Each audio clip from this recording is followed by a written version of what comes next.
सभी को प्यार भरा नमस्कार। आइए आज स्टार्ट करते हैं एक नया कॉन्सेप्ट आपके साथ। ठीक है, आज मेरे द्वारा कुछ नई बातें सिखाई जाएंगी। आज मैं आपको कुछ नई बातें सिखाऊंगा। आज आप कुछ नए कॉन्सेप्ट सीखेंगे। आज आपके द्वारा कुछ नए कॉन्सेप्ट सीखे जाएंगे। जी हाँ, बिल्कुल इरादा साफ है, जाहिर सी बात है। मैं आज आपको सिखाने वाला हूँ वॉइस। ठीक है, वॉइस। चलिए स्टार्ट करते हैं वॉइस का कॉन्सेप्ट। वॉइस अपने आप में क्या है? वॉइस है बच्चों वर्ब फॉर्म। वॉइस क्या है? वॉइस है अपने आप में एक वर्ब की फॉर्म, एक वर्ब का रूप।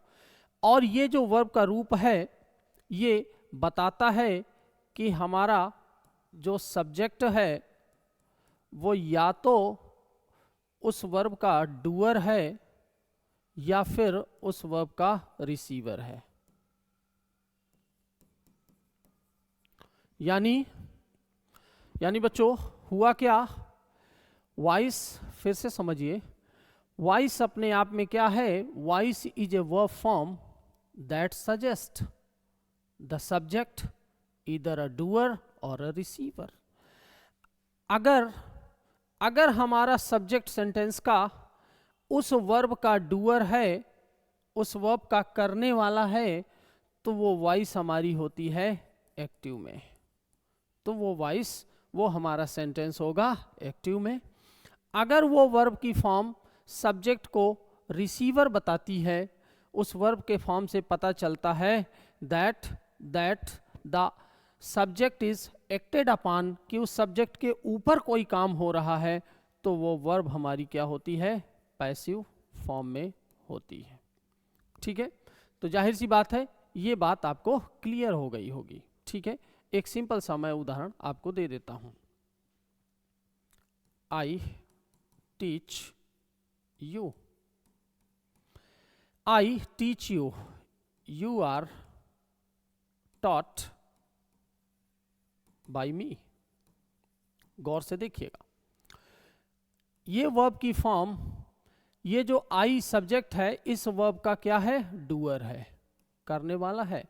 यानी ये जो काम हो रहा है इस आई के द्वारा हो रहा है। लेकिन अगर मैं कह दूं ये और टाट जो अपने आप में वर्ब है, और ये हमारा यू हो गया क्या? सब्जेक्ट हो गया। क्या ये सब्जेक्ट इस वर्ब का करने वाला है? ना जी। इस वर्ब से पता चल रहा है कि यू इस काम को कर नहीं रहा, बल्कि यू को पढ़ाया जा रहा है। यानी यू इस वर्ब का रिसीवर है, इसलिए हमारा ये सब्जेक्ट क्या है? रिसीवर है। इस सब्जेक्ट, ये जो सब्जेक्ट है इस वर्ब का रिसीवर है। ठीक है, तो ये हमारा सेंटेंस क्या हो गया? पैसिव वॉइस में हो गया। ठीक है,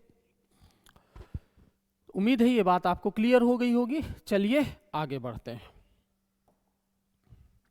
हाँ बच्चों, अब आगे बढ़ने से बच्चों थोड़ा सा मैं आपको ले चलता हूं वर्ब के कॉन्सेप्ट में। ठीक है, क्योंकि वर्ब के बिना हमारा मामला अधूरा रहेगा। ठीक है, इसलिए आइए थोड़ा सा मैं आपको ले चलता हूं वर्ब के चैप्टर में। बच्चों वर्ब अपने आप में होती तो कई हैं, फिलहाल हमारा काम यहाँ पर सिर्फ दो से है, ट्रांजिटिव और इंट्रांजिटिव।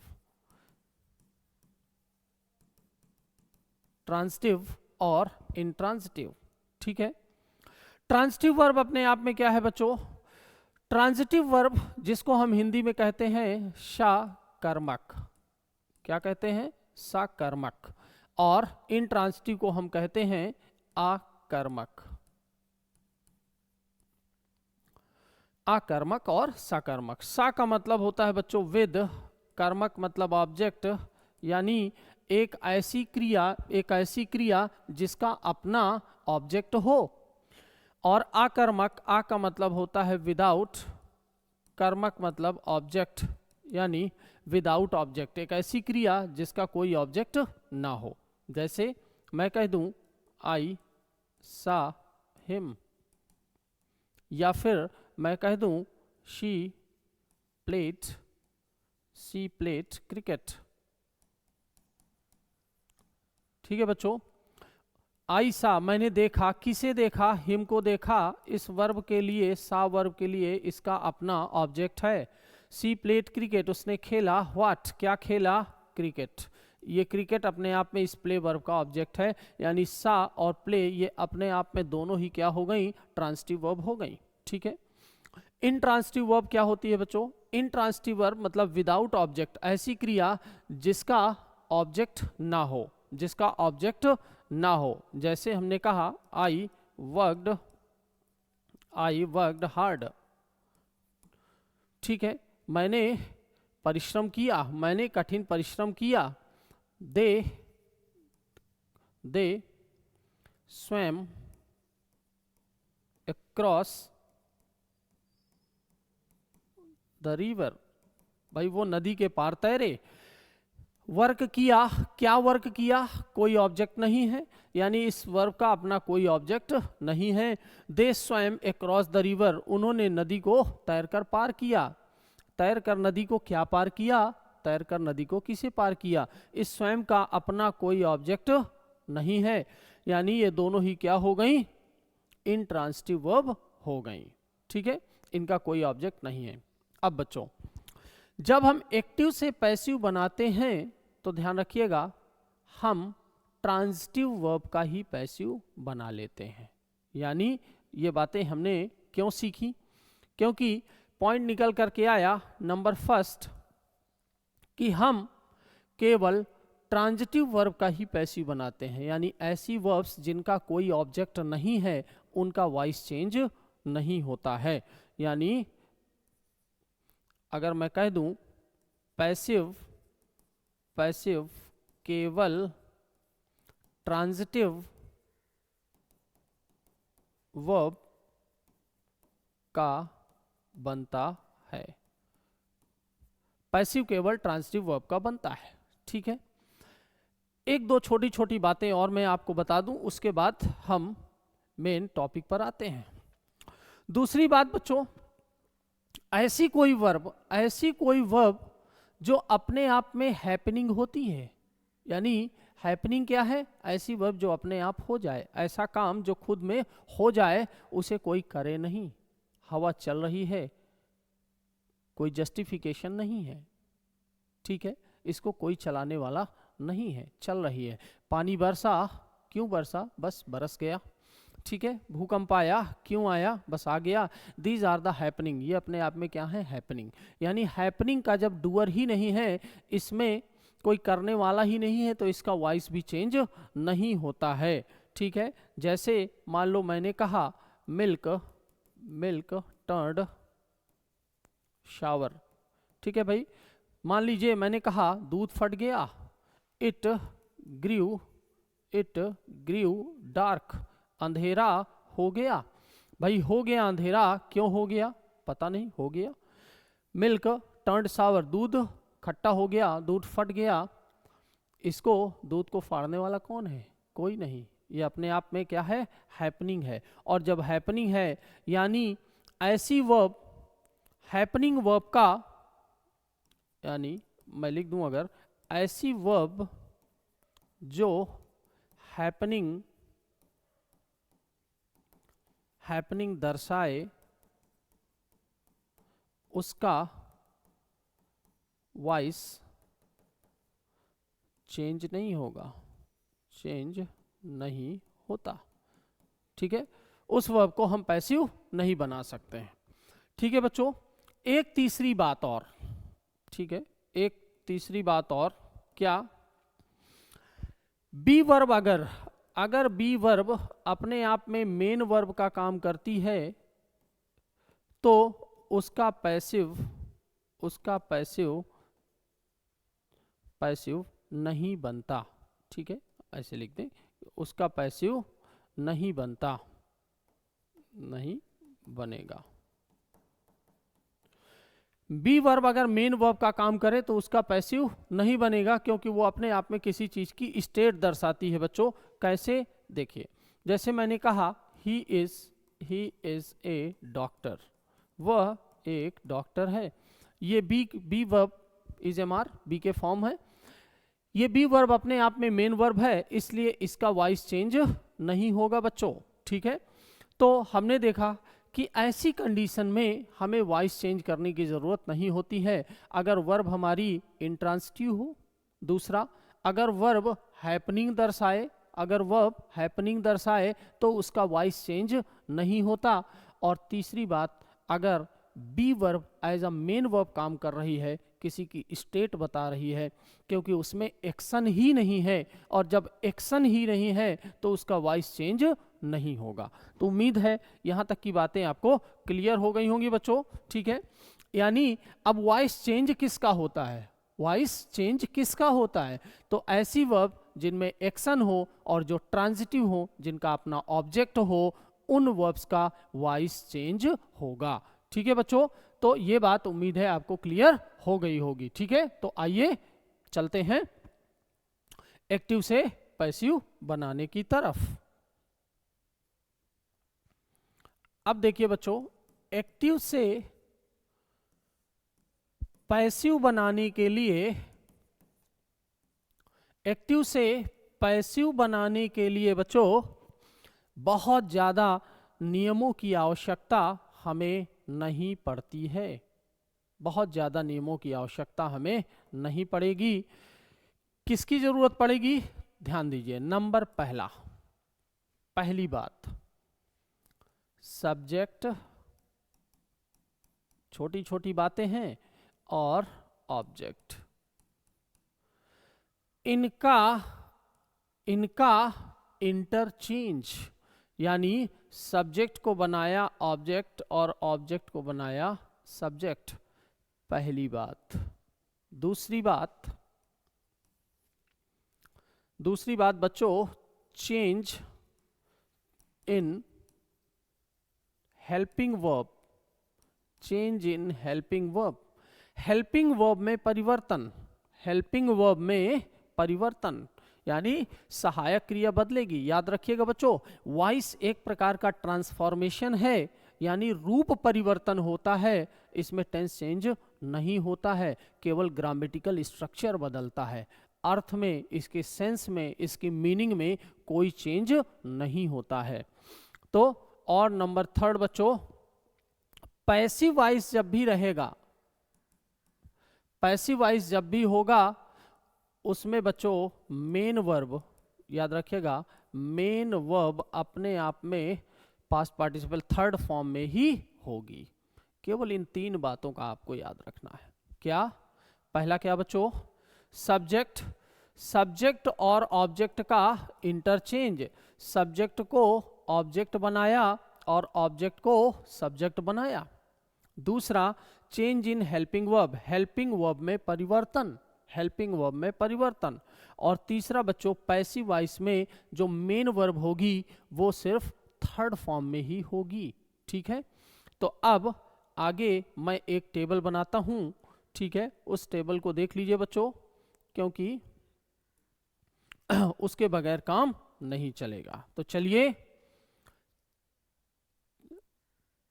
कैसे एक्टिव से पैसिव बनाने के लिए change in helping verb in passive, ध्यान से समझिएगा इनको, ठीक है। मैं पहले तो ये टेंस लिखता हूं, ये अपने आप में हुए क्या बच्चों, टेंस, ठीक है। ये हो गए इनकी फॉर्म अपने आप में एक्टिव में, और ये हो गया बच्चों पैसिव में, ठीक है। इस टेबल के आधार पर हमारी हेल्पिंग वर्ब चेंज होगी बच्चों, ठीक है। चलिए देखते हैं। Present indefinite, present continuous,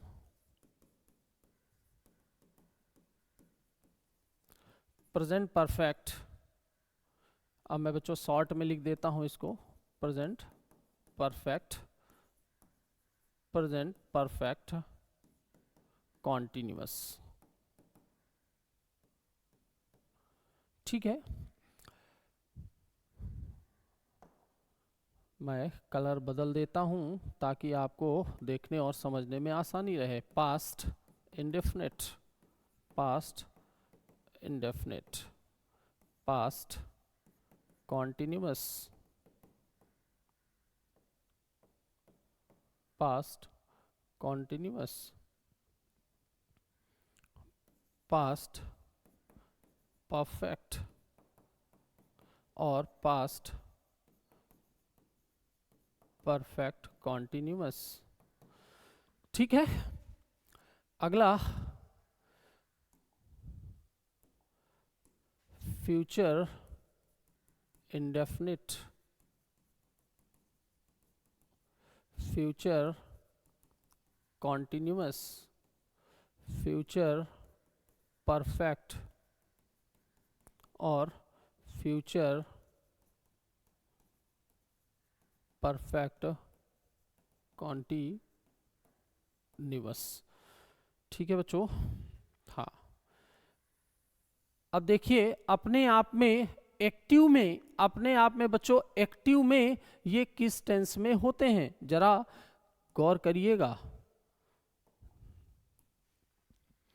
present indefinite हमें पता है ये वर्ब की या तो फर्स्ट फॉर्म, वैसे फर्स्ट फॉर्म यस या यस भी होती है, लेकिन यहाँ समझने के लिए मान लीजिए यस या ईएस होती है, या फिर डू और डज के साथ वर्ब की बेसिक फॉर्म होती है।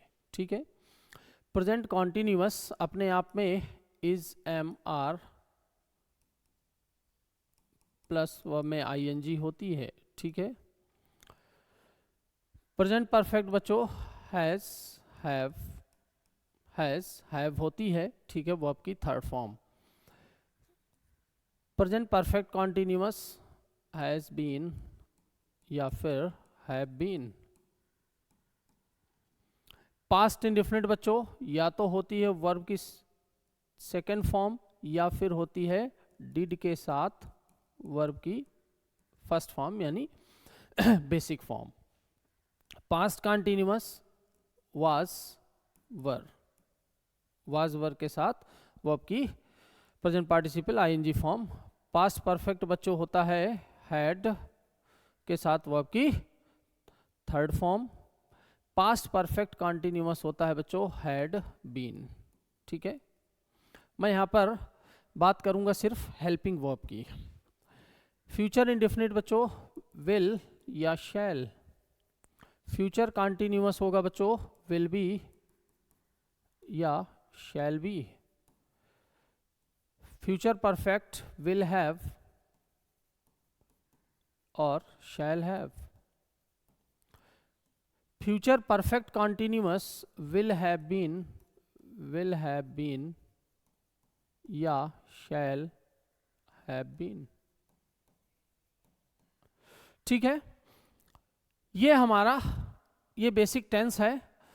एक्टिव वॉइस अपने आप में ये जो वर्ब की फॉर्म होती हैं उनकी चर्चा किया। अब मूल बात समझिए इनका चेंज किस में क्या होता है। ठीक है, हाँ ध्यान दीजिएगा। अब जो बात मैं आपको बताने जा रहा हूं उस पर जरा गौर करिएगा बच्चों। वॉइस जब भी चेंज होती है तो वॉइस बिना बी वर्ब के कभी वॉइस चेंज नहीं होती है, यानी बी वर्ब के बिना वॉइस चेंज नहीं होगी। इसको मैं इधर आपको समझाता हूं। बी की फॉर्म के बिना कभी वॉइस चेंज नहीं होती, और बी की अपनी फॉर्म क्या होती है बच्चों? बी की फर्स्ट फॉर्म है इज एम आर। बी की सेकेंड फॉर्म होती है वाज वर, वाज और वर, और बी की थर्ड फॉर्म होती है बच्चों बीन, और इसकी आईएनजी फॉर्म बीइंग हो गई, आईएनजी फॉर्म बीइंग हो गई। ठीक है, ये बात क्लियर हो गई। अब देखिए ध्यान से समझिएगा, चार टेंस का वॉइस आपको चेंज करने की जरूरत नहीं है। क्या? एक तो सारे perfect continuous, perfect continuous, present perfect continuous, past perfect continuous और फ्यूचर परफेक्ट कॉन्टिन्यूअस, इनके वॉइस चेंज करने की जरूरत नहीं है, ठीक है। पास्ट परफेक्ट कॉन्टिन्यूअस और फ्यूचर कॉन्टिन्यूअस, जब बेस फॉर्म आ ही गई बी की तो कोई और फॉर्म की जरूरत नहीं है। और यहाँ बीन, बी की थर्ड फॉर्म लिखी हुई है, इसके बाद कोई और फॉर्म की, थर्ड फॉर्म के बाद कोई और फॉर्म लगाने की आवश्यकता नहीं है। तो इन 4 टेंस का आपको वॉइस चेंज करना नहीं है। अब देखिए, गौर से देखिएगा, इन्हें रटने की जरूरत नहीं है, सिर्फ आप कॉन्सेप्ट पर ध्यान दीजिए बच्चों। प्रेजेंट इंडेफिनिट, ठीक है, प्रेजेंट इंडेफिनिट बच्चों, बी की सहायता से ही हमें वॉइस चेंज करना है। प्रेजेंट इंडेफिनिट में वर्ब की बेस फॉर्म यानी फर्स्ट फॉर्म आती है। क्या आती है बच्चों? वर्ब की फर्स्ट फॉर्म। गो, गोज, दोनों ही अपने आप में फर्स्ट फॉर्म होती हैं, वर्ब की फर्स्ट फॉर्म। इसलिए इसका वॉइस चेंज करने के लिए हमें बी की फर्स्ट फॉर्म यानी is am are, is am are की जरूरत पड़ती है। आगे बच्चों, प्रेजेंट कॉन्टिन्यूअस, प्रेजेंट कॉन्टिन्यूअस यानी इसकी एक्टिव वॉइस क्या होती है? इसका टेंस में इज एम आर लगता है। तो इज एम आर के साथ, याद रखिएगा, इज एम आर के साथ वर्ब की आईएनजी फॉर्म हम लगाते हैं, इसलिए इसमें इज एम आर के साथ वर्ब की आईएनजी फॉर्म यानी बी की फर्स्ट फॉर्म, बी की आईएनजी फॉर्म लगाएंगे, ठीक है। इज बीइंग, भाई आईएनजी किस में लगता है? बिना बी वर्ब के वॉइस चेंज नहीं होता। और अगर हमें आईएनजी लगाना है तो कहाँ लगती है? आईएनजी हमेशा बेसिक फॉर्म में लगती है, यानी बी अपने आप में बेसिक फॉर्म हो गई। तो प्रेजेंट कॉन्टिन्यूअस में इज एम आर के साथ आईएनजी फॉर्म लगती है, तो बी की यानी बेस फॉर्म में आईएनजी लगा दिया, इज बीइंग। नेक्स्ट बच्चों, प्रेजेंट परफेक्ट, हैज हैव के साथ क्या आता है बच्चों? वर्ब की थर्ड फॉर्म लगती है, तो भैया बी की थर्ड फॉर्म लगा दीजिए, यानी हैज और बी की थर्ड फॉर्म क्या हो गई? बीन, हैज बीन या हैव बीन, हैव बीन, ठीक है। पास्ट इंडेफिनिट बच्चों, पास्ट इंडेफिनिट में वर्ब की सेकेंड फॉर्म आती है, इसलिए बी की सेकेंड फॉर्म आ जाए। बी की सेकेंड फॉर्म क्या है? वाज वर, वाज वर, ठीक है। फिर पास्ट कॉन्टिन्यूअस, वाज वर के साथ हम क्या करते हैं? वर्ब की आईएनजी फॉर्म लगाते हैं। तो वॉइस चेंज करने के लिए बी की आईएनजी फॉर्म लगा दीजिए, यानी वाज वर प्लस वर्ब की आईएनजी फॉर्म यानी बी की आईएनजी फॉर्म, जस्ट बी की आईएनजी फॉर्म लगा दीजिए आप, ठीक है। हैड, हैड अपने आप में वर्ब की थर्ड फॉर्म लेता है, तो बी की थर्ड फॉर्म लगा दीजिए, यानी हैड, और बी की थर्ड फॉर्म क्या हो गई बच्चों? Been, had been. फिर आइए future indefinite, future indefinite will shall अपने आप में मॉडल्स हैं, और ये क्या लेते हैं? वर्ब की बेसिक फॉर्म, वर्ब की बेसिक फॉर्म लेते हैं, और इसलिए विल शैल के साथ इसकी बी की बेसिक फॉर्म यानी विल बी और शैल बी लगा दीजिए, विल बी और शैल बी लगा दीजिए। अब आते हैं future perfect, will have shall have, will have shall have अपने आप में वर्ब की थर्ड फॉर्म लेते हैं, इसलिए बी की थर्ड फॉर्म लगा दीजिए, क्या? बीन, यानी विल हैव बीन और shall have been, shall have been, ठीक है। तो उम्मीद करता हूं कि ये कुछ आपको रटना नहीं पड़ेगा, बड़े गौर से, बड़े ध्यान से समझ लीजिए इन बातों को बच्चों, ठीक है, कि ये अपने आप में कौन सी वर्ब लेते हैं। तो सारे के सारे सब कुछ लॉजिकल है, सब कुछ तार्किक है, कुछ भी इसमें समझने की या परेशान होने की जरूरत नहीं है, एवरीथिंग इज लॉजिकल। बिना बी वर्ब के कभी वॉइस चेंज नहीं होता, ठीक है। जिस टेंस में मेन वर्ब की जो फॉर्म आती हो, बी की वही फॉर्म उसकी सहायक क्रिया के साथ आपको लगा देने हैं, ठीक है। आगे बढ़ता हूं मैं थोड़ा सा, अब मैं आता हूं मॉडल्स पर बच्चों। ये एक्टिव हो गया, ये पैसिव हो गया, ठीक है। एक्टिव में अपने आप में देखिएगा, मे है, माइट है,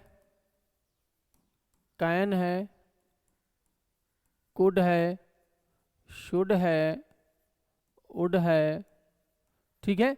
इन सब के साथ क्या आती है, अगर देखा जाए तो इन सब के साथ वर्ब की बेसिक फॉर्म आती है हमेशा, इसलिए आपको बी की बेसिक फॉर्म यानी बी ही रख देना है, यानी may be, might might be, can be, could be, should be और वुड बी, ठीक है। यानी इन सब के साथ वर्ब की क्या आती है, बेसिक फॉर्म आती है, इसलिए बी की ही बेसिक फॉर्म लगा देना है। अच्छा, अब जितने भी बच्चों, जितने भी ये आपने टेंस और मॉडल्स देखे, इन सब के साथ मेन वर्ब किस में आएगी बच्चों, थर्ड। इन सभी के साथ हम क्या यूज करते हैं, वर्ब की थर्ड फॉर्म, ठीक है। वॉइस जब भी चेंज होगा, पैसिव वॉइस में हमेशा वर्ब की थर्ड फॉर्म आएगी। इसमें आप मस्ट को भी और इंक्लूड कर लीजिए, मस्ट चेंज होता है मस्ट भी, ठीक है। तो उम्मीद है ये बेसिक्स आपको समझ में आ गए होंगे। फिर मैं एक बार बच्चों रिवाइज करता हूँ, केवल 3 चीज़ों का ध्यान रखना है आपको। पहला नंबर, सब्जेक्ट और ऑब्जेक्ट का क्या, इंटरचेंज। नंबर दूसरी, हेल्पिंग वर्ब में चेंज कैसे होगा, टेबल हमने बनवा दिया। और नंबर थर्ड, पैसिव वॉइस में बच्चों जो मेन वर्ब होगी वो हमेशा होगी थर्ड फॉर्म में, वो चाहे कोई भी टेंस हो या फिर कोई भी सेंटेंस हो, ठीक है। तो बच्चों अब मैं आगे बढ़ता हूँ, ठीक है।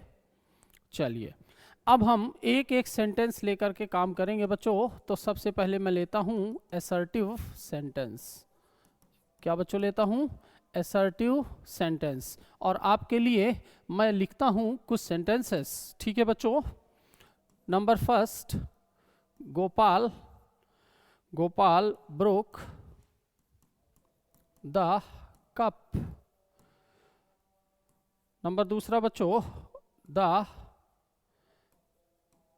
Horse has kicked the man.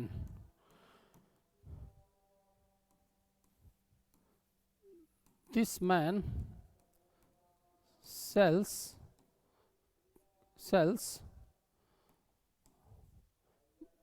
balloons. Number fourth बच्चों,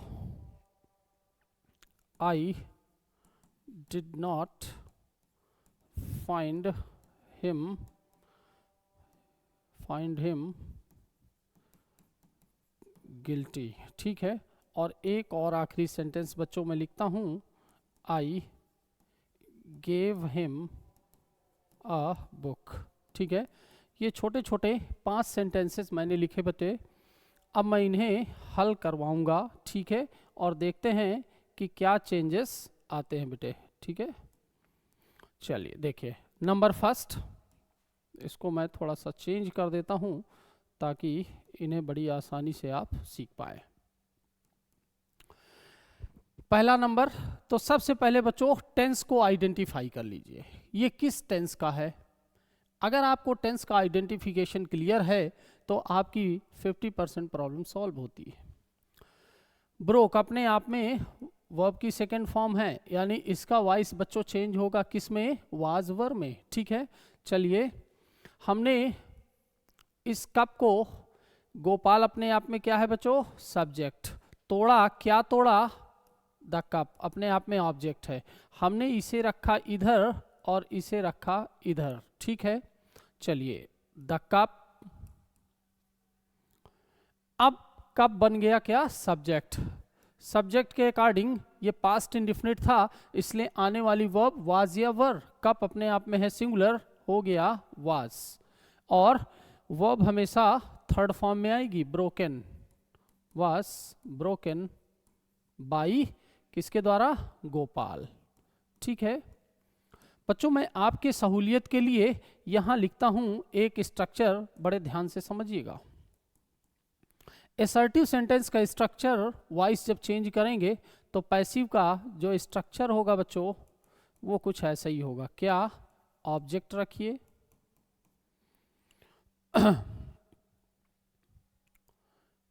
हेल्पिंग वर्ब फर्स्ट। अभी मैं इसको डिटेल में समझाता हूं।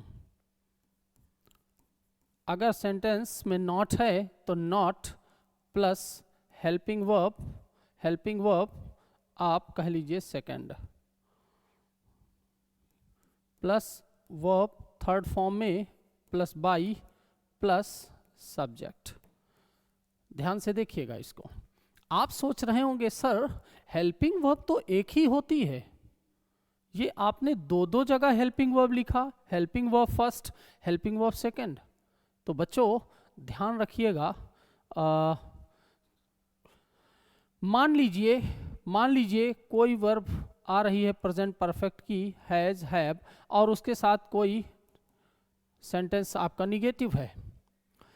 तो जब ये टूटेगा तो आधी क्रिया हैज इधर और फिर नॉट इधर, इसके बाद बीन। तो इसको आप मान लीजिए फर्स्ट, इसको आप मान लीजिए सेकंड। ठीक है, तो इसलिए हमने दो लिखा।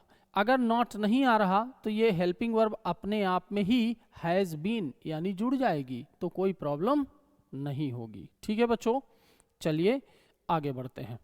The horse has kick the man. Has present perfect है, किक अपने आप में मेन वर्ब है, किसे की किया, मैन ऑब्जेक्ट है, हॉर्स सब्जेक्ट है। मैन को लाए हम उधर, द मैन के कारण ये अपने आप में सिंगुलर हुआ और हैज का पैसिव हैज बीन में बन गया। हैज बीन वर्ब की third form, kicked by the horse. ठीक है बच्चों, this man sells balloons. Sells अपने आप में प्रेजेंट इंडिफिनिट है, इज एम आर में इसका पैसिव गया, यानी बैलून्स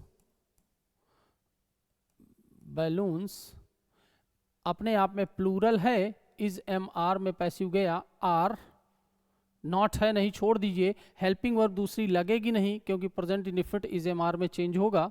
ठीक है, वर्ब की third form sold by this man. Next sentence में आते हैं बच्चों, I did not find him guilty. ठीक है, अब ध्यान से समझिए, फाइंड पाया, किसे पाया, हिम को पाया।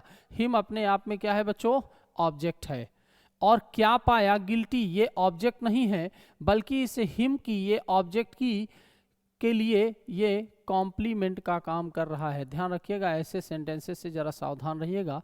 इसको कहीं गिल्टी से आप स्टार्ट मत कर दीजिएगा वरना प्रॉब्लम हो जाएगी, एरर आ जाएगी। केवल एक ही ऑब्जेक्ट है। अगर मैं इस गिल्टी को ना लिखूं तो ध्यान से समझिएगा, आई डिड नॉट फाइंड हिम, क्या, गिल्टी कॉम्प्लीमेंट कर रहा है इस ऑब्जेक्ट के लिए, यह है ऑब्जेक्ट कॉम्प्लीमेंट, ना कि ऑब्जेक्ट। ठीक है, ऑब्जेक्ट कौन है, हिम। ठीक है बच्चों, तो हिम जब इधर आया, याद रखिएगा एक और छोटी सी बात, case subjective case, objective case. I अपने आप में बच्चों सब्जेक्ट है इसलिए क्या है, सब्जेक्टिव केस है। हिम अपने आप में ऑब्जेक्ट है इसलिए किस में है, ऑब्जेक्टिव केस में। लेकिन जब इस हिम को हम इधर लाएंगे तो ये बन जाएगा सब्जेक्ट, और इसीलिए हमें इसे लिखना पड़ेगा सब्जेक्टिव केस में। यानी ही डिड है, पास्ट इंडिफिनिट गया वाज वर्ब में, वाज नॉट वर्ब हमेशा थर्ड फॉर्म में लगेगी, found guilty, he was not found guilty by. अब आई अपने आप में सब्जेक्ट था, जब इधर आएगा बाई प्रेपोजिशन है और प्रेपोजिशन के बाद आने वाला ऑब्जेक्ट होता है, इसलिए आई किस में आएगा, ऑब्जेक्टिव केस में, बाई मी। ठीक है बच्चों, मैं जरा इन्हें मिटा देता हूं और इसके बाद नेक्स्ट सेंटेंस को हम सॉल्व करते हैं। आई गेव हिम ए बुक। ठीक है बच्चों, यही सेंटेंस ऐसे भी तो लिखा जा सकता था। क्या? आई, ये लिखा हुआ है I gave him, I gave a book to him. ये सेंटेंस ऐसे भी लिखा जा सकता था। दोनों सही है। दिया, किसे दिया? हिम को दिया। क्या दिया? A book. दोनों अपने आप में ऑब्जेक्ट हैं। व्हाट का जो आंसर दे वो डायरेक्ट ऑब्जेक्ट, किसे हुम का जो उत्तर दे वो इनडायरेक्ट ऑब्जेक्ट। चलिए बना लेते हैं। अगर मैं हिम से बनाऊं तो हिम आया इधर, ये बन गया ही। गेव पास्ट इंडिफिनिट है, गया वाज वर्ब में, वाज वर्ब की थर्ड फॉर्म, गिवन क्या? ए बुक किसके द्वारा? बाई। आई इधर आया, बन गया बच्चों me. He was given a book by me. मैंने ही को ऑब्जेक्ट माना, अब मैं एक बुक को भी तो ऑब्जेक्ट मान सकता था। क्या? A book, a book was given किसे? To me. पहले अगर डायरेक्ट ऑब्जेक्ट आता है और फिर इनडायरेक्ट ऑब्जेक्ट आता है तो इनडायरेक्ट ऑब्जेक्ट के पहले टू लग जाता है, लेकिन अगर पहले इनडायरेक्ट ऑब्जेक्ट आए फिर डायरेक्ट ऑब्जेक्ट आए तो कोई प्रॉब्लम नहीं है। A book was given to him by, by given to, हाँ I gave him, I gave a book to him. ठीक है, a book was given to him, sorry given to him बेटा, given to him by me. ठीक है, तो दोनों object आ सकते हैं तो दो तरीके से उसका वॉइस भी चेंज होगा। ठीक है, तो ऐसे आपको करने हैं बेटे असर्टिव सेंटेंसेस। ठीक है, तो ये बातें आपको क्लियर हो गई होंगी। अब आगे बढ़ते हैं। चलिए असर्टिव सेंटेंस में, असर्टिव, हाँ असर्टिव हो गया, आगे इंट्रोगेटिव फर्स्ट टाइप। चलिए बच्चों इंट्रोगेटिव, इंट्रोगेटिव फर्स्ट टाइप, या बच्चों इसी को हम कहते हैं yes no, yes no answer, answer type question. ठीक है, yes no answer type question. ठीक है बच्चों, एक सिंपल सा स्ट्रक्चर मैं लिख रहा हूं, उसको हमें फॉलो करना है, जरा ध्यान दीजिएगा। ठीक है, मैंने लिखा हेल्पिंग वर्ब और इसको लिखा मैंने हेल्पिंग वर्ब फर्स्ट। ठीक है बच्चों, क्यों अभी बता रहा हूं। ठीक है, फिर लिखा ऑब्जेक्ट, फिर not plus helping verb to, फिर वर्ब की third form plus by plus लिखा बेटे सब्जेक्ट। ठीक है, अब जरा ध्यान देना। ठीक है, ये हेल्पिंग वर्ब दो मैंने लिखा, हेल्पिंग वर्ब 1 और 2। बच्चों हेल्पिंग वर्ब 1 और 2 नहीं होती है, हेल्पिंग वर्ब तो एक ही है। कभी कभी होता क्या है, कोई हेल्पिंग वर्ब टूटती है, जैसे हैज टूटी किसमें? हैज बीन में। और अगर इन दोनों के बीच में नॉट आ गया तो ये ऑब्जेक्ट जो पहले सब्जेक्ट था अब ऑब्जेक्ट बना।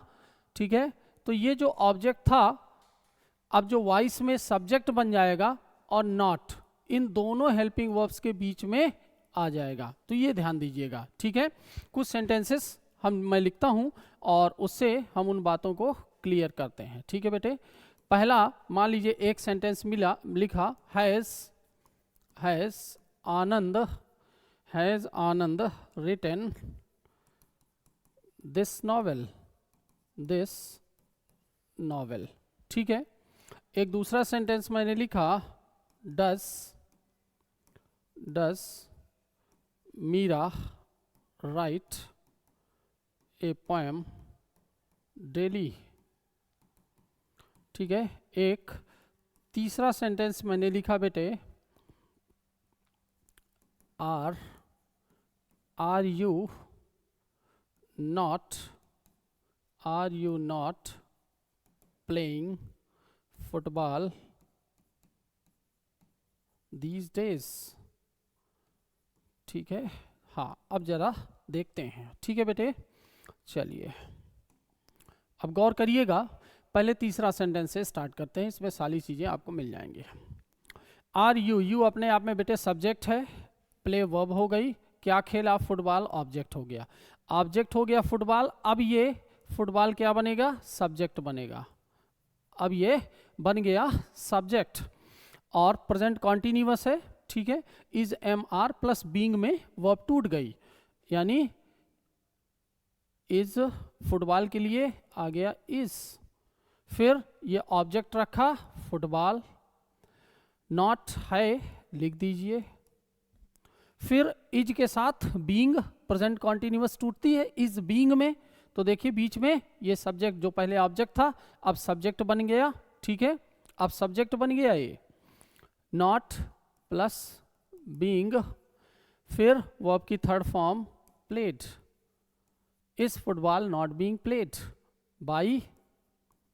बाई सब्जेक्ट, सब्जेक्ट क्या था बेटे, यू का ऑब्जेक्टिव केस भी यू ही होता है, बाई बचा क्या, these days, is football not being played by you these days, ठीक है। इसी तरह has Anand written this novel, this novel अपने आप में ऑब्जेक्ट है, आनंद सब्जेक्ट हुआ, रिटन वर्ब हुई, आनंद के दिस नॉवेल के हिसाब से दिस नॉवेल ऑब्जेक्ट था, सब्जेक्ट बना, तो हैज दिस नॉवेल, और आधी क्रिया बाद में, has this novel been written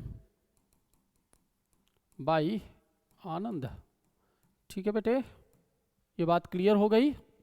चलिए, does Meera write a poem daily, तो राइट अपने आप में वर्ब है, ए पोएम ऑब्जेक्ट हुआ, प्रेजेंट इंडिफरेंट है, इज एम आर में गया, इज ए पोएम, ये पोएम ऑब्जेक्ट था, अब सब्जेक्ट बना, सब्जेक्ट के अकॉर्डिंग ये इसके लिए आ गया क्या, इज ए पोएम, वर्ब की third form written by Meera daily, ठीक है। तो बच्चों उम्मीद है ये बात आपको क्लियर हो गई होगी। अब मैं आगे बढ़ता हूं बेटे इंट्रोगेटिव सेकेंड टाइप में, ठीक है। चलिए, इसी को मैं इसी में मैं इसे इरेज करता हूं बेटे, ठीक है। चलिए देखते हैं, हाँ, और मैंने इसी को बना दिया क्या, इंट्रोगेटिव सेकेंड टाइप, यानी ऐसा जिसमें क्या होगा बेटे, क्वेश्चन वर्ड, क्या लिखा होगा, क्वेश्चन वर्ड, ठीक है, जस्ट ए मिनट, हाँ, यानी क्वेश्चन वर्ड वाले सेंटेंसेस जिसमें क्वेश्चन वर्ड से वो स्टार्ट होंगे। इसी को बेटे मैंने लिख दिया किसमें, इसी के पहले मैंने लिख दिया क्या, क्वेश्चन वर्ड, ठीक है। ये स्ट्रक्चर अपने आप में किस में काम आएंगे, याद रखिएगा, वाई, वेयर, व्हेन और हाउ, ये सारे के सारे क्वेश्चन वर्ड केवल इन्हीं में काम आएंगे, ठीक है। बाकी के लिए मैं कोई और बात लिखूंगा, ठीक है, किसी और तरीके से उन्हें समझेंगे। ये 4 क्वेश्चन वर्ड अगर आते हैं तो आप इस स्ट्रक्चर को फॉलो कर लीजिए, कोई प्रॉब्लम नहीं है, ठीक है बेटे। जैसे मैंने लिखा पहला sentence, where are you playing cricket, where are you playing cricket, ठीक है बेटे। चलिए देखते हैं, वेयर अपने आप में क्वेश्चन वर्ड है, क्वेश्चन वर्ड की जगह रख दिया, यू अपने आप में क्या था, सब्जेक्ट है, क्या खेल रहा है, क्रिकेट ऑब्जेक्ट हो गया, ये हमारी वर्ब हो गई। ये क्रिकेट जब बनेगा क्या बेटे, क्या बनेगा, सब्जेक्ट बन जाएगा, तो इज एम आर के हिसाब से क्रिकेट के लिए आ गई इज, ऑब्जेक्ट रखा क्रिकेट, वेयर इज क्रिकेट, और फिर आधी क्रिया बाद में बीइंग, या आधी क्रिया बाद में बीइंग, वर्ब लगाया थर्ड फॉर्म में, प्लेड बाई यू हो गया अपने आप में क्या। एक दूसरा सेंटेंस लिखा बेटे मैंने, एक दूसरा सेंटेंस लिखा, who is calling you, who is calling you, ठीक है। हु अपने आप में सब्जेक्ट भी होता है और क्वेश्चन वर्ड भी होता है, ध्यान रखिएगा, यानी हु अपने आप में क्या है बेटे, सब्जेक्टिव केस, और इसका ऑब्जेक्टिव केस क्या होता है, whom, ठीक है।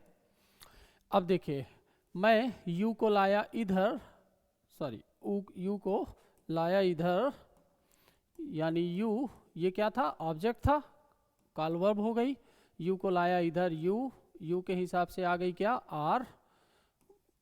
आर के साथ लिखा बीइंग, वर्ब की थर्ड फॉर्म कॉल्ड बाई, और चूंकि ये सब्जेक्ट था अब ऑब्जेक्ट बनेगा तो क्या हो जाएगा, बाई हुम।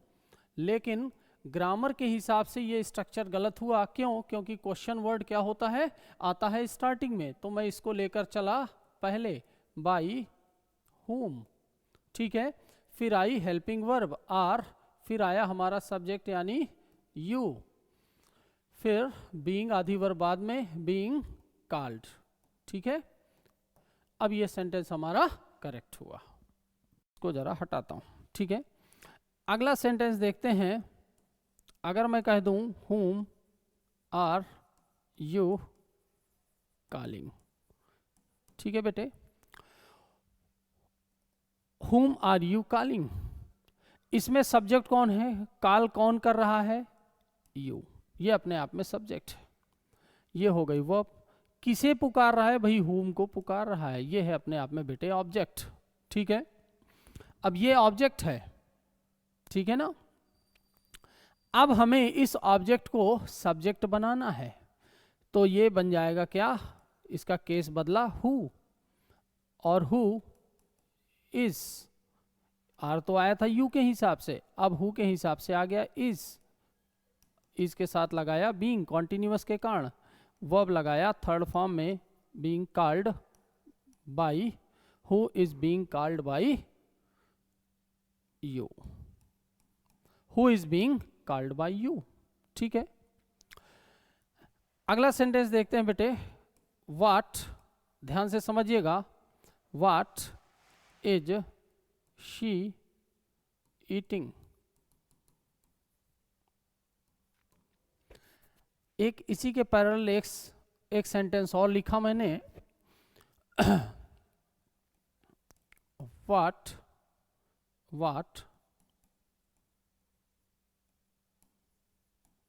ट्रबल्स यू, जरा गौर से देखिएगा बेटे, ध्यान से देखिएगा इन वाक्यों को। What is she eating, subject कौन है इसमें, हाँ बोलिए, मैं आप ही से बात कर रहा हूं, इसमें सब्जेक्ट कौन सा है, बिल्कुल सही, ईट करने का काम कौन कर रहा है, शी, और ऑब्जेक्ट कहाँ है इसमें, सी खा रही है क्या, अरे भाई क्या को खा रही है, ठीक है बच्चों, यानी व्हाट अपने आप में ये क्या हो गया, ऑब्जेक्ट। देखिए गौर से देखिएगा, मैं इस सेंटेंस को ऐसे पढ़ रहा हूं, सी इज ईटिंग, इस व्हाट की जगह व्हाट से क्या मिलता है, नाउन मिलता है, मैंने रख दिया मैंगो, तो क्या बना, she is eating a mango, what की जगह रखा हुआ है मैंगो, या ए मैंगो की जगह हमने रख दिया क्या बेटे, व्हाट, यानी व्हाट अपने आप में क्या है, ऑब्जेक्ट का काम कर रहा है। दूसरा सेंटेंस देखिए, व्हाट ट्रबल्स यू, ट्रबल अपने आप में वर्ब है, किसे ट्रबल दे रहा है, यू को, यू अपने आप में क्या है, ऑब्जेक्ट है, लेकिन ट्रबल देने का काम कौन कर रहा है, व्हाट, ये क्या हुआ बेटे, सब्जेक्ट, ये क्या हुआ, सब्जेक्ट, ठीक है। आइए हल कर लेते हैं। जब हमारा ऑब्जेक्ट पहले से ही यहां है तो हम पैसिव क्या करते हैं, ऑब्जेक्ट से ही तो स्टार्ट करते हैं, यानी व्हाट, अब प्रेजेंट कॉन्टिन्यूअस है, इज बीइंग में बदला, व्हाट इज बीइंग, वर्ब लगाया थर्ड फॉर्म में, ईटन बाई शी का हर, बाई अपने आप में क्या है, प्रपोजिशन, प्रीपोजिशन के बाद आने वाला कौन सा केस, अरे भाई ऑब्जेक्टिव केस। आगे बढ़ते हैं बच्चों, व्हाट ट्रबल्स यू, कौन सी चीज तुम्हें कष्ट देती है। अब देखिए, अब मैंने इस यू को इधर किया, प्रेजेंट इंडेफिनिट है, इसके अकॉर्डिंग लग गया, यू के हिसाब से आ गया आर, वर्ब थर्ड फॉर्म में लगाया बेटे क्या, ट्रबल्ड बाई व्हाट, अपने आप में सेंटेंस तो सही है, लेकिन बस प्रॉब्लम क्या है, वही ग्रामेटिकल स्ट्रक्चर की। क्यों, क्या होता है बेटे, हम क्वेश्चन वर्ड को पहले रखते हैं, है ना, यानी बाय व्हाट अब क्वेश्चन वर्ड रख दिया तो आर, हेल्पिंग वर्ब बाद में आर, फिर आया हमारा subject you troubled, by what are you troubled, ये हमारा सही हुआ। ठीक है, अगर आप ये लिख देते what are you troubled by, तो भी ग्रामेटिकल स्ट्रक्चर के हिसाब से बेटे सेंटेंस सही है, प्रपोजिशन को लास्ट में ही रखना चाहिए। What are you troubled by, ठीक है, ये भी अपने आप में ग्रामेटिकली बिल्कुल करेक्ट सेंटेंस है। ठीक है, उम्मीद है तो ये बातें आपको समझ आ रही होंगी। ठीक है बच्चों, एक आखिरी सेंटेंस मैं एक और आपको बताता हूं,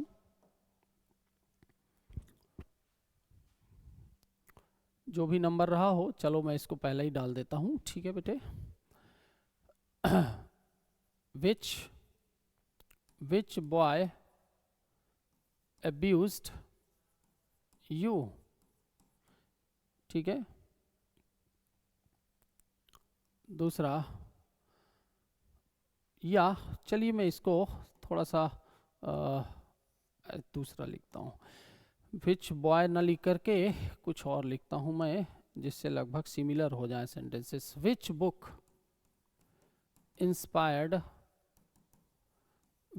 इंस्पायर्ड यू, ठीक है बेटे। और एक इसके पैरेलल एक और सेंटेंस लिखता हूं, विच बुक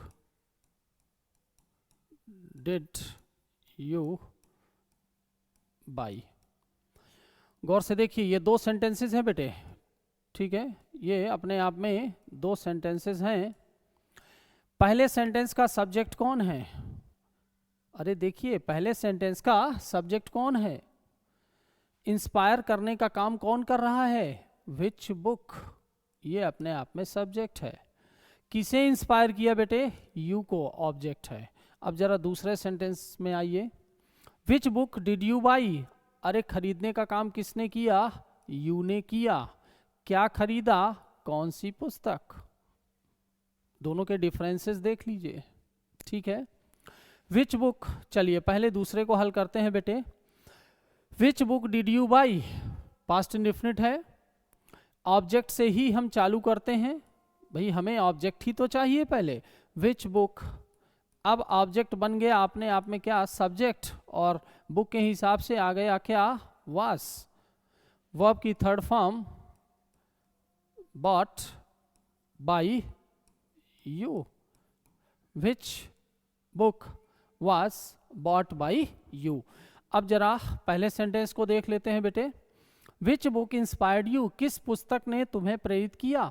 अगर ये अपने आप में सब्जेक्ट था तो अब ये ऑब्जेक्ट बनेगा, यानी हमें लिखना चाहिए था क्या? बाय विच बुक, और यू ऑब्जेक्ट था तो अब सब्जेक्ट बना, यानी इसको अगर मैंने तोड़ा, यू इंस्पायर्ड पास्ट इंडेफिनिट था, वर्ब की थर्ड फॉर्म लिखी बेटे क्या?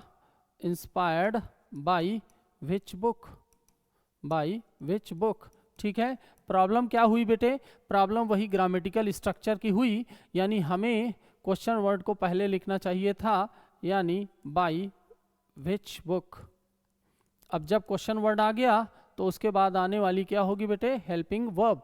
बाय विच बुक वर, अब आया सब्जेक्ट यू, वर्ब की थर्ड फॉर्म इंस्पायर्ड। ठीक है, या फिर इस बाई को उठाकर हम लास्ट में भी रख देते तो भी ग्रामेटिकली सेंटेंस करेक्ट होता। ठीक है, तो ये सेंटेंस हमारा करेक्ट हुआ। तो जरा ध्यान रखिएगा, आइडेंटिफिकेशन बहुत जरूरी है बेटा। सब्जेक्ट कौन सा है, ऑब्जेक्ट कौन सा है, और टेंस का आइडेंटिफिकेशन। ठीक है, तो ये थे हमारे इंट्रोगेटिव सेकंड टाइप। अब मैं आगे बढ़ता हूं बेटे, किसमें? Imperative sentences. चलिए आगे बढ़ते हैं। इंपरेटिव सेंटेंस, ठीक है।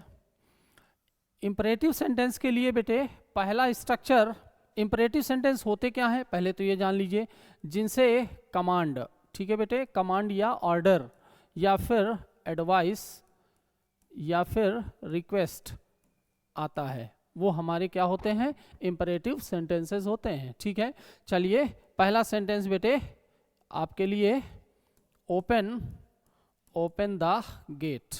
ठीक है, ग्रामेटिकल स्ट्रक्चर जरा समझिएगा।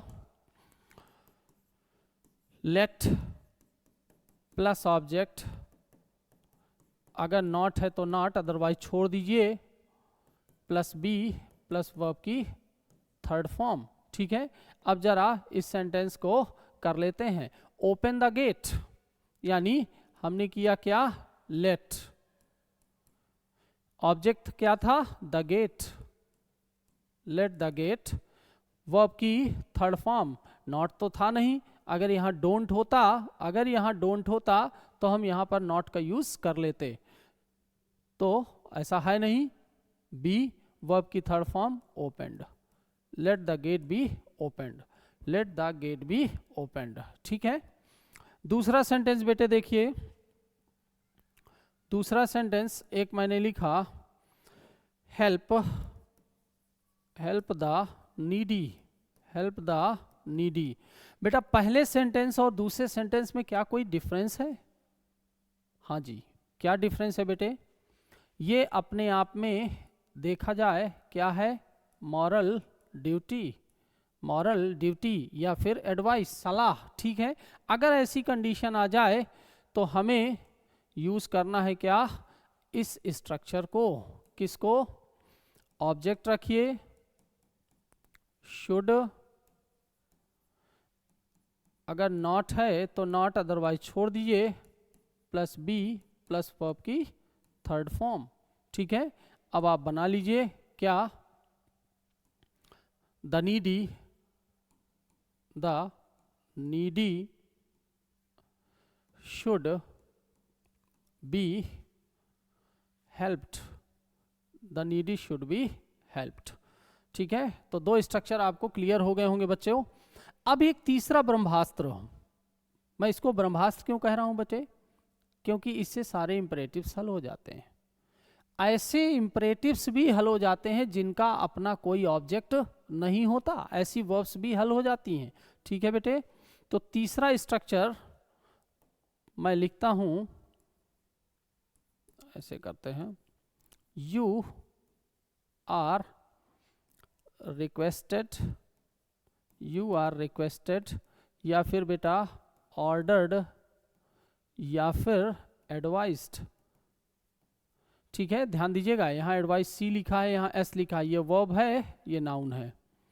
ठीक है, अगर डोंट से चालू है तो नॉट, अदरवाइज छोड़ दीजिएगा, नहीं तो फिर वर्ब के पहले क्या लगा दीजिए, बाकी जो आया है ये हुआ।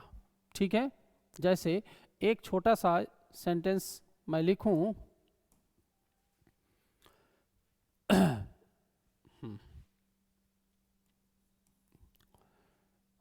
वॉक टू द लेफ्ट, भैया आप बाएं तरफ से चलो।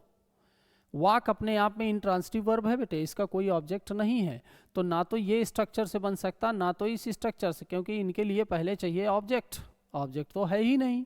तो क्या करें, तो फिर ये क्या है बेटे, एडवाइस है, यू आर एडवाइज्ड।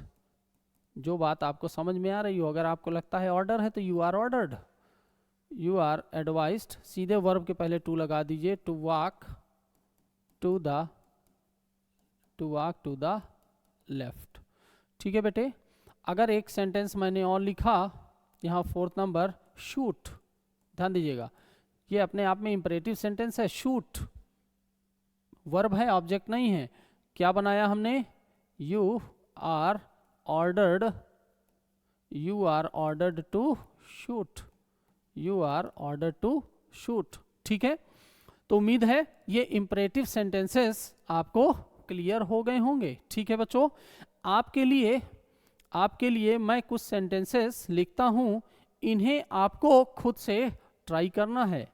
ठीक है बेटे, कॉल हिम हियर, ठीक है, don't pluck any flower, don't pluck any flower. एक तीसरा सेंटेंस लिखा, bring a glass of water, bring a glass of water. एक फोर्थ सेंटेंस बेटे मैंने लिखा, काइंडली हेल्प मी। बेटे अगर काइंडली या प्लीज शब्द आ जाएं तो तीसरे फार्मूले को यूज करिएगा, काइंडली शब्द को हटाकर यू आर रिक्वेस्टेड में चेंज कर दीजिएगा, ठीक है।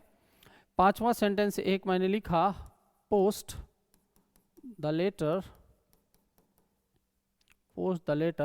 एट वंस, ठीक है। एक सेंटेंस मैंने और लिखा, डोंट अब्यूज एनीवन, ठीक है। ये सेंटेंसेस मैंने आपके लिए फ्रेम करने के लिए लिखे, इनमें से मैं एक सेंटेंस कोई भी बताना चाह रहा हूं, ठीक है बच्चों। तो मैं इस दूसरे सेंटेंस को आपको बताता हूं, देखिए।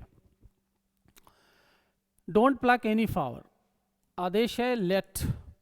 अब बच्चों यहां पर ध्यान दीजिएगा, ये अपने आप में नॉट है और ये अपने आप में एनी है, यानी not plus any is equal to क्या है, नो, ठीक है बेटे।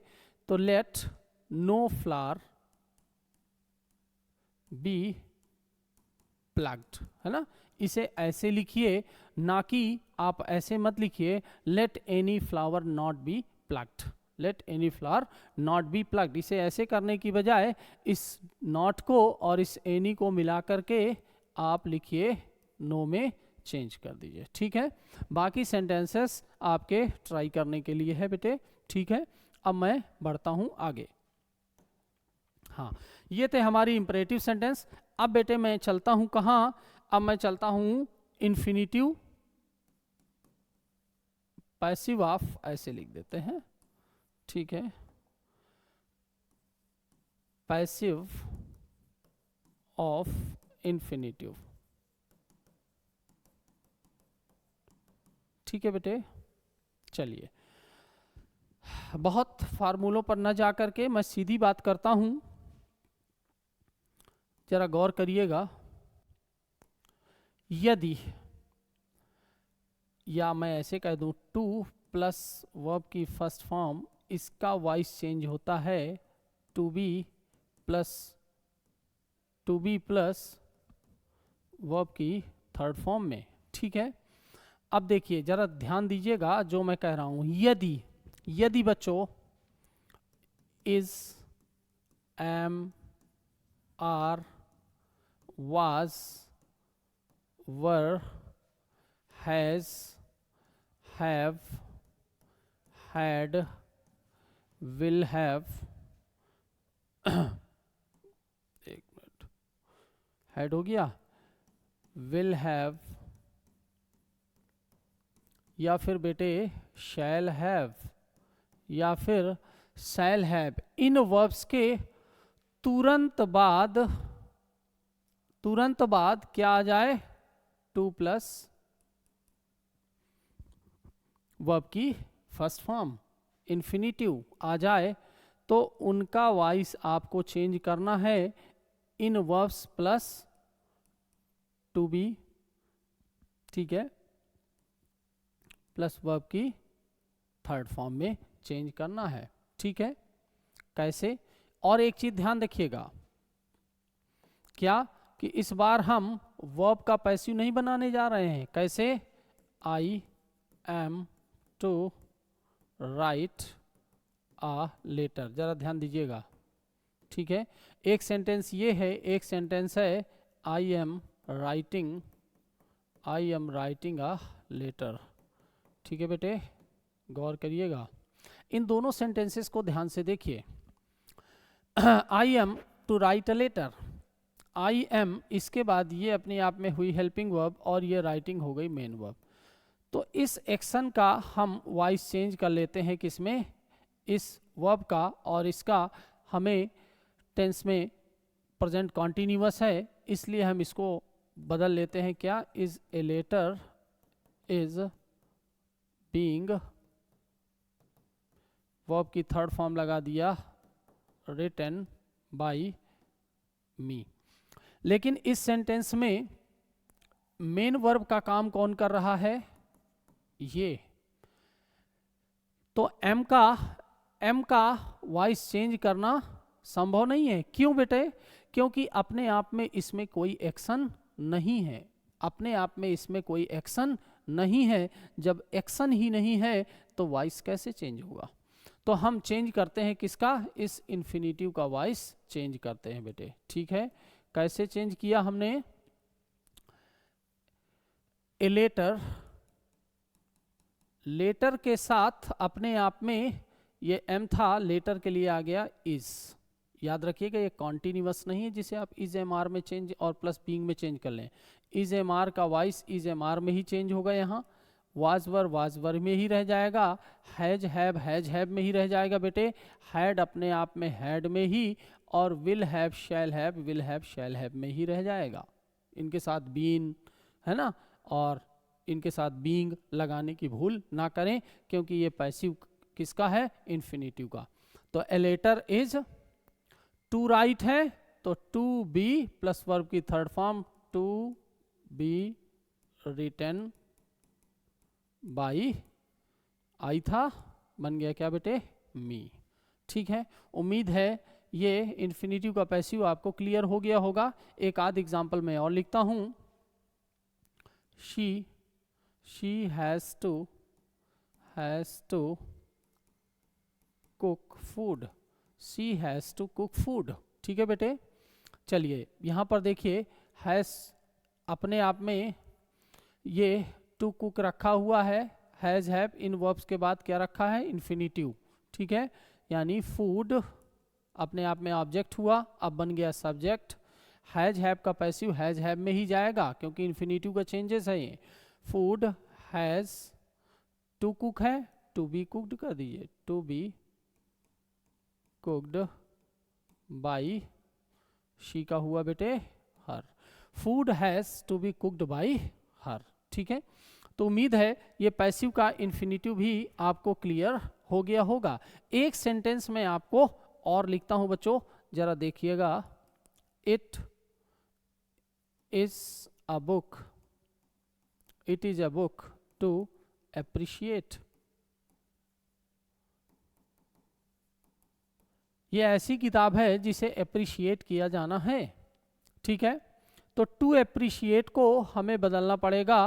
क्यों? क्योंकि इधर तो कोई एक्शन ही नहीं है, एक्शन नहीं तो वॉइस चेंज नहीं बेटे, तो इस इन्फिनिटिव का वॉइस चेंज करना पड़ेगा, यानी टू एप्रिशिएट को टू बी एप्रिशिएटेड हमें करना पड़ेगा, यानी it is a book to be appreciated, it is a book to be appreciated. ठीक है, उम्मीद है ये कॉन्सेप्ट आपको क्लियर हो गए होंगे बच्चों। ठीक है, तो अब हम बढ़ते हैं अपने अगले कॉन्सेप्ट की तरफ। ठीक है, हाँ, कभी कभी क्या होता है बेटे, कभी कभी होता है हम ओमिट करते हैं, क्या छोड़ देते हैं किसे? बाई एजेंट को। ठीक है, मैं कुछ सेंटेंसेस लिखता हूं, आप जरा उन पर गौर करिएगा। पहला सेंटेंस मैंने लिखा बेटे, someone has picked my pocket. ठीक है बेटे, दूसरा सेंटेंस मैंने लिखा, people speak English all over the world. तीसरा सेंटेंस मैंने लिखा बेटे, one should keep one's promise. अगला सेंटेंस मैंने लिखा, none told me about it. एक पांचवा सेंटेंस लिखा मैंने बेटे, क्या? People opposed the new policy of the government.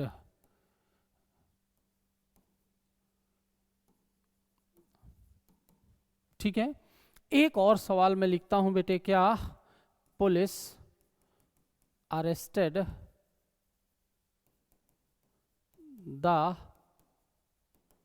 thief red handed, police arrested the thief red handed. ठीक है बेटे, ये कुछ सवाल मैंने लिखे, अब जरा गौर करिएगा,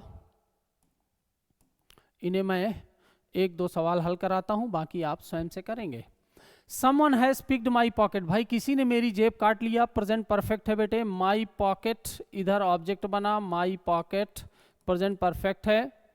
ठीक है, हैज का टूटा हैज बीन में, हैज बीन पिक्ड, मेरा जेब काट लिया गया। क्या यहाँ बाई समवन लिखने की जरूरत है? जरा ध्यान दीजिएगा,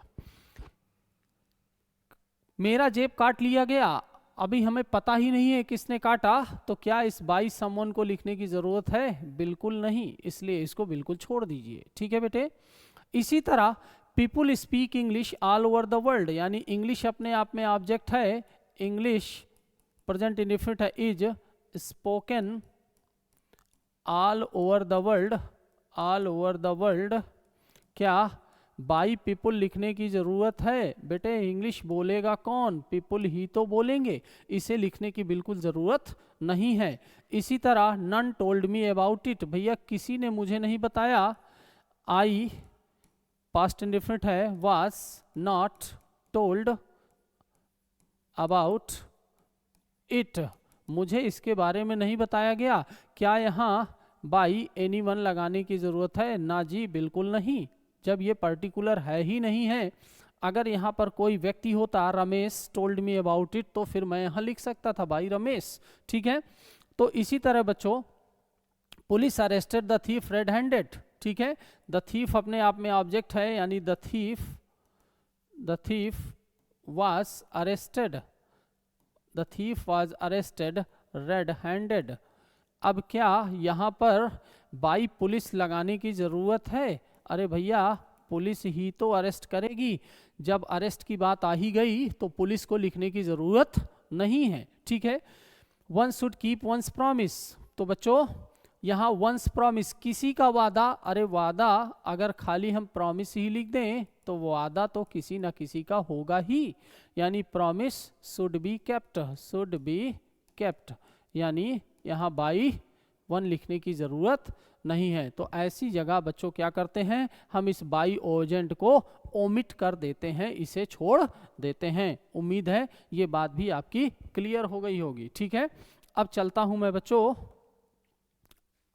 अगली तरफ। ठीक है, कभी कभी क्या होता है बच्चों, सम prepositions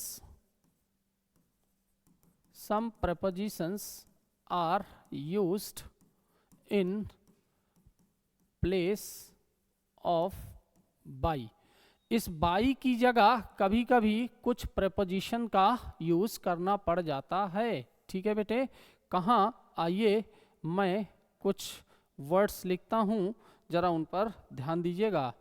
बच्चों अपने आप में क्या लिखा मैंने? सरप्राइज्ड। क्या लिखा बेटे? सरप्राइज्ड।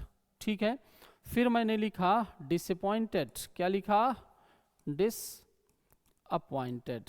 ठीक है बेटे, इसके बाद मैंने लिखा क्या? डिस्ट्रेस्ड। क्या लिखा बेटे? डिस्ट्रेस्ड। इसके बाद मैंने लिखा क्या? डिसप्लीज्ड।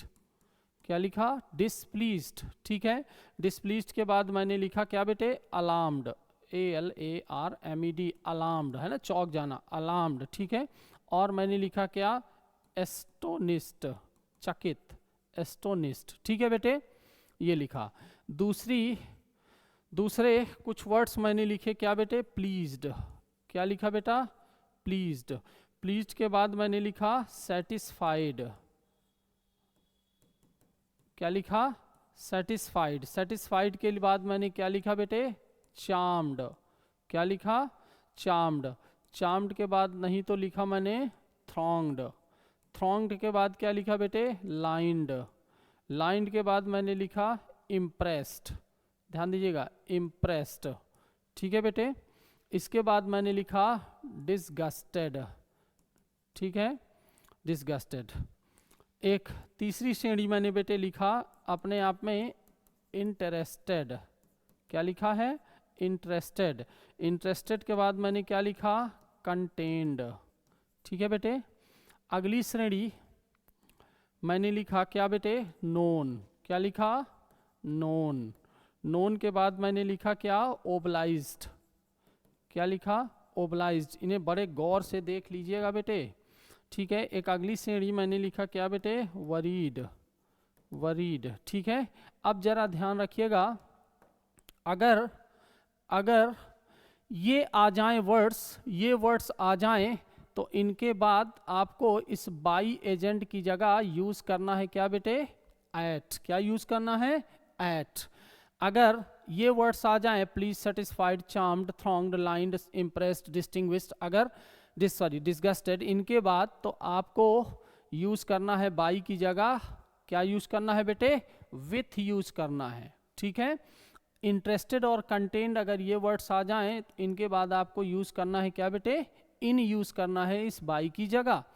नोन और ओबलाइज्ड, इनके बाद ये बहुत महत्वपूर्ण है बेटे, ध्यान रखिएगा, नो वर्ब, ठीक है, बहुत पूछ लिया जाता है।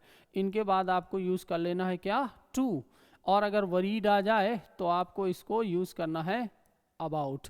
ये कुछ फिल्टर्ड वर्ड्स हैं, ऐसा नहीं है कि इतने ही हैं, और भी हैं, लेकिन ये कुछ फिल्टर्ड हैं जिससे एग्जामिनेशन आपसे बहुत सवाल करता है, चाहे वो 10th स्टैंडर्ड हो, 10th हो, एसएससी हो, एनडीओ हो, सीडीएस हो, टीजीटी हो, पीजीटी हो, ठीक है, एलटी ग्रेड का एग्जाम हो, सारे में ये वर्ड्स बहुत काम करते हैं। चलिए मैं एक दो सवाल आपके लिए लिख देता हूं बेटे, ठीक है। एक सेंटेंस लिखा, your health worries me. Your health worries me, जरा ध्यान रखिएगा, ठीक है। अब मैंने इस सवाल को हल किया, यानी मी को इधर लाया, आई बना, प्रेजेंट इंडेफिनिट है, इसके हिसाब से मैंने लिखा एम, वर्ब लगाया थर्ड फॉर्म में, आई एम वरीड, और लिखा by your health. Your health, ठीक है, ध्यान रखिएगा। लेकिन मैंने अभी आपको बताया वरीड के बाद हमें क्या लगा देना है, इस बाई के स्थान पर हमें लगा देना है क्या बेटे, अबाउट। क्या लगा देना है, अबाउट। ऐसे ही एक दूसरा सवाल मैंने लिखा, आई नो यू वेल। मैं तुम्हें अच्छी तरह से जानता हूं, ठीक है बेटे। यू अपने आप में ऑब्जेक्ट था, बना सब्जेक्ट, प्रेजेंट इंडेफिनिट है, इज एमआर में टूटा, यू आर, वर्ब की थर्ड फॉर्म क्या हुई बेटे, नोन। नोन के बाद क्या आना है, to, you are known to me well, ठीक है। तो उम्मीद है ये बातें आपको समझ आ गई होंगी, ठीक है बेटे, ध्यान रखिएगा। अब मैं आगे बढ़ता हूं और मैं कुछ बताता हूं फ्रेजल वर्ब्स। फ्रेजल वर्ब्स, जरा ध्यान रखिएगा, कुछ सवाल मैं आपके लिए लिखता हूं, ठीक है बेटे। फ्रेजल वर्ब्स जैसे he will look into the matter personally. He will look into the matter personally. This woman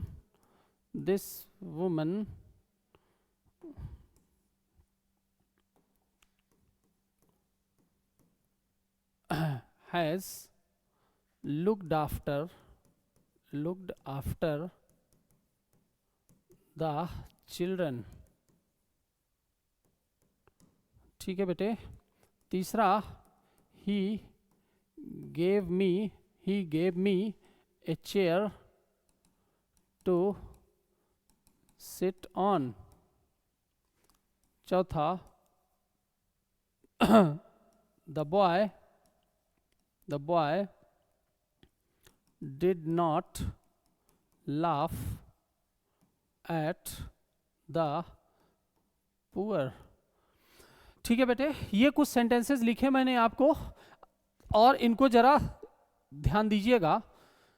चलिए इनको मैं एक दो आपको समझा देता हूं। ही विल लुक इनटू, अपने आप में लुक इनटू क्या होता है, इंक्वायर, जांच पड़ताल करना बेटे, ठीक है।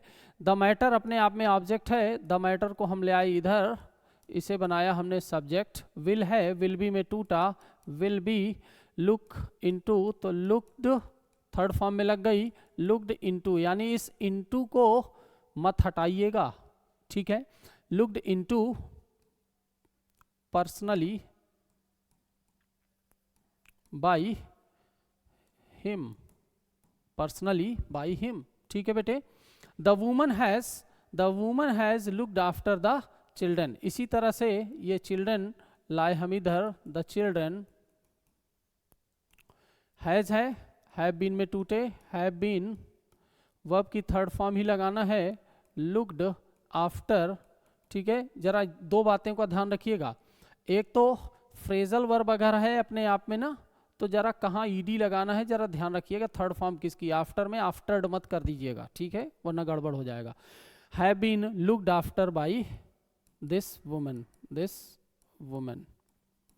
ठीक है। He gave me a chair to sit on, अब देखिए टू सिट ऑन लगा है ना, तो ये ऑन कहीं नहीं जाएगा, यानी मी को अगर मैं ऑब्जेक्ट मानूं तो I was given a chair, I was given a chair to sit on by he का हिम, या by him to sit on, तो ठीक है, कोई प्रॉब्लम नहीं है। इसी तरह लाफ एट, पर हंसना, the boy did not laugh at the poor, the poor अपने आप में प्लूरल काउंटेबल नाउन है, ध्यान रखिएगा, पुअर एडजेक्टिव है लेकिन दा लग गया तो ये कॉमन नाउन बन गया प्लूरल वाला। The poor were not laughed at, the poor were not laughed at by the boy। ठीक है, तो बेटा ध्यान रखिएगा फ्रेजल वर्ब में ये सावधानियां आपको बरतनी है। तो उम्मीद है ये फ्रेजल वर्ब का भी पैसिव आपको क्लियर हो गया होगा। ठीक है बेटे, अब मैं कुछ सेंटेंसेस आपके लिए और लिख रहा हूं, उन्हें बेहतर ढंग से समझने के लिए चलिए देख लेते हैं। पहला सेंटेंस बेटे, I hope that he will pass, एक ये सवाल लिखा मैंने। दूसरा सवाल लिखा बेटे, people say that he is a scholar. ठीक है, तीसरा सवाल लिखा, people thought that the earth was flat. ठीक है, ये 3 सवाल लिखा बेटे। अब जरा आइए हल करने का प्रयास करते हैं इनको। ठीक है, चलिए देखते हैं। आई होप, मैं उम्मीद करता हूं, होप अपने आप में मेन वर्ब है बेटे। ठीक है, क्या होप करता हूं, अगर मैं देखूं तो ये पूरी की पूरी क्लॉज अपने आप में व्हाट का आंसर देती है। ठीक है, अगर मैं इस पूरे को एक डमी सब्जेक्ट इट मान लूं तो इट को मैं इधर ले गया, इट होप प्रेजेंट इंडेफिनिट है, इज वर्ब की थर्ड फॉर्म मैंने लगा दिया, यानी इट इज क्या बेटे, hoped, it is hoped by me. ठीक है, अब ये क्लॉज को आप उठा करके ज्यों कहते हो रख दीजिए, that he will pass, it is hoped by me that he will pass. ठीक है, मुझे लगता है ये बात आपको क्लियर हो गई होगी। दूसरा, people say that he is a scholar, लोग कहते हैं, भाई क्या कहते हैं, ये अपने आप में व्हाट का आंसर है, और जो व्हाट का आंसर हो वो होता है नाउन। इसको भी मैं मान लेता हूं क्या, इट एक डमी सब्जेक्ट मान लेता हूं, तो मैं इसको इधर ले गया, यानी इट इज से का हुआ बेटे सेड। ठीक है, अब पीपुल अपने आप में बाई पीपुल लिखने की जरूरत नहीं है, पीछे हम समझ कर आए हैं। इट इज सेड दैट क्या, ही इज ए स्कॉलर। ठीक है, एक तरह से इसका पैसिव इस तरह से बन सकता है बेटे। अगर दूसरे तरीके से लोग कहते हैं कि ही कौन है, अगर इस ही को मैं ऐसे बना दूं कि ही प्रेजेंट इंडेफिनिट है, is said, he is said क्या, टू बी ए स्कॉलर, तो इसका वॉइस इस तरह से भी चेंज हो जाएगा, चाहे इस इन्फिनिटिव की मदद से चेंज कर लीजिए या फिर इसे डमी सब्जेक्ट इट मान लीजिए, इस दैट वाली क्लॉज को जो नाउन क्लॉज है इसको इट मान लीजिए। अगला, people thought that the earth is round. People thought, क्या सोचते थे पीपुल, ये भी अपने आप में व्हाट का आंसर है। तो देखिए इट, इसको हमने मान लिया क्या, इस पूरी क्लॉज को इट मान लिया, ठीक है। पास्ट इंडिफिनिट था, वाज लगाया, it was thought, it was thought. बेटे बाई पीपुल लगाने की जरूरत नहीं है, इट वाज थॉट दैट क्या, the earth, that the earth was flat, ठीक है। अच्छा इस तरह से भी बन जाएगा। अगर ऐसे बनाना चाहें तो इस अर्थ को आप सब्जेक्ट बना दीजिए, the earth was thought, the earth was thought क्या, टू, अब यहां वाज था, earth was thought to have been, चूंकि पास्ट था ना, to have been flat, earth was thought to have been flat, ठीक है। टू बी था, चूंकि ये प्रेजेंट में था, ये पास्ट में है, टू हैव बीन कर लीजिए, ठीक है। टू हैव बीन की अर्थ, पृथ्वी क्या थी, रही थी, चपटी रही थी, ठीक है। अब कुछ एक दो सवाल और मैं इसे हटाता हूं और एक दो सवाल फिर से बेटे लिखता हूं। क्या, इट इज, ये आए हुए सेंटेंसेस हैं, it is time to close this chapter, it is time to close this chapter. एक दूसरा सवाल मैंने लिखा बेटे, मिल्क टेस्ट स्वीट, ठीक है। और एक आखिरी सवाल, पुलिस अरेस्टेड, कभी कभी दोनों क्लॉजेज में वॉइस चेंज होने की संभावना होती है, the thief and sent him to jail, या एंड सेंट टू जेल, ठीक है। हिम ना भी होता तो कोई प्रॉब्लम नहीं है। चलिए देख लेते बेटे, it is time to close, to close लगा है, इट इज टाइम, देखिए इज आ गया अपने आप में, यानी यहां तो संभावना नहीं है क्योंकि यहां कोई एक्शन नहीं है, यानी टू क्लोज, यानी इसको ही हमें वॉइस में चेंज करना पड़ेगा यहाँ इन्फिनिटिव का, यानी टू बी क्लोज लिखना पड़ेगा, ठीक है। अब टू बी क्लोज, क्लोज कौन होगा बेटे, तो ये चैप्टर होगा, यानी इट इज टाइम, इस चैप्टर को इधर लाइए, फॉर दिस चैप्टर, भाई it is time for this chapter to be closed, इस तरह से इसे बना दीजिए।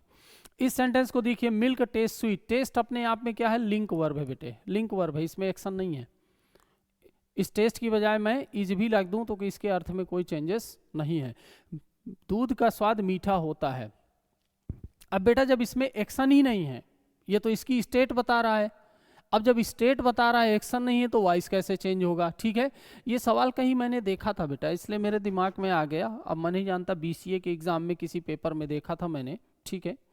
तो मिल्क टेस्ट स्वीट, अब देख लीजिए, तो अब एक्शन नहीं है तो क्या करें, तो बेटा इतने पर ही तो ये वॉइस चेंज नहीं होगा, केवल इतने से वॉइस नहीं चेंज होगा, अगर बनाना ही है तो हमें आगे कुछ जोड़ देना पड़ेगा, व्हेन इट इज टेस्टेड, जब इसे टेस्ट किया जाता है।